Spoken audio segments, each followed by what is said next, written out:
Hello friends, क्या आप जानना चाहते हैं कैसे HTML और CSS से मिलकर हम एक बॉल बना सकते हैं, वो भी बाउंस करते हुए। तो चलिए बिना किसी देरी के चलते हैं अपने कोड की तरफ।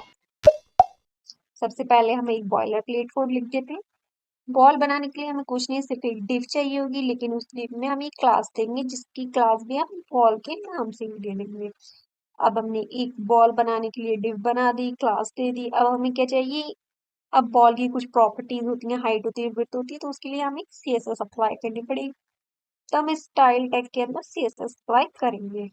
अब बॉल है, बॉल नाम की हमारे पास क्लास है, तो अब हम उसकी बॉल बनाएंगे। बॉल बनाने के लिए हम सबसे पहले डिसाइड करेंगे कि बैकग्राउंड कलर, क्योंकि हमारी बॉल किस कलर की दिखनी चाहिए। तो आप लोग भी डिसाइड कर लीजिए। मैंने तो डिसाइड कर लिया कि मुझे बैकग्राउंड कलर रेड चाहिए।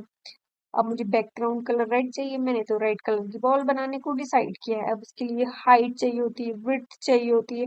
तो हाइट और विड्थ इन अकॉर्डिंग दे सकते हैं। मैं 50 पिक्सल दे रही हूँ, हाइट और विड्थ दोनों सेम, क्योंकि हाइट और विड्थ दोनों सेम इसलिए दी जाएगी क्योंकि बॉल एक सर्कल में होती है और सर्कल बनाने के लिए हाइट और विड्थ सेम देनी पड़ती है। विड्थ भी मैं दूंगी 50 पिक्सल। सर्कल बनाने के लिए क्या दूंगी? मैं बॉर्डर रेडियस दे दूंगी, बॉर्डर रेडियस। बॉर्डर रेडियस कितनी दे दूंगी? 50%। तो ये हमारा एक सर्कल बन जाएगा। उसके बाद मुझे थोड़ा बॉल की तरह शो करने के लिए क्या दिखाना पड़ेगा? एक बॉक्स शेडो आता है, बॉक्स शेडो लगाएंगे। बॉक्स शेडो में हम क्या देंगे? तो 5 pixel, 5 pixel, 10 pixel. Black, black थोड़ा डार्क हो जाएगा, हम ग्रे ले लेते हैं, ग्रे ले लेते हैं। उसके बाद हमें बॉल बाउंस हो रही है तो पोजीशन देनी पड़ेगी, पोजीशन रिलेटिव दे देते हैं। पोजीशन रिलेटिव दे दिए हमने। उसके बाद हम क्या देंगे? एनिमेशन, क्योंकि बॉल बिना एनिमेशन के तो बाउंस होगी नहीं। एनिमेशन, एनिमेशन के लिए हम क्या करेंगे? एनिमेशन, एनिमेशन के लिए हम देंगे बाउंस, क्योंकि हमारी बॉल बाउंस कर रही है 1.5 सेकेंड। इनफाइनाइट, क्योंकि बार बार बाउंस कर रही है। इन आउट मतलब सॉफ्ट एनिमेशन हो, स्टार्टिंग और लास्ट में फास्ट, बीच में थोड़ा सॉफ्ट।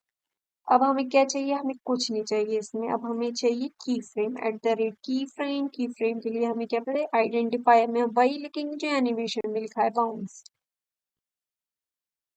अब हमारी बॉल जब टॉप पे है और जब हमारी बॉल वापस आ रही है, तो मतलब 0 पिक्सल पे, 0% पे और 100% पे जो हमारी बॉल है वो किस पे रहनी चाहिए? 0% पे। देखो हम दे देंगे टॉप 0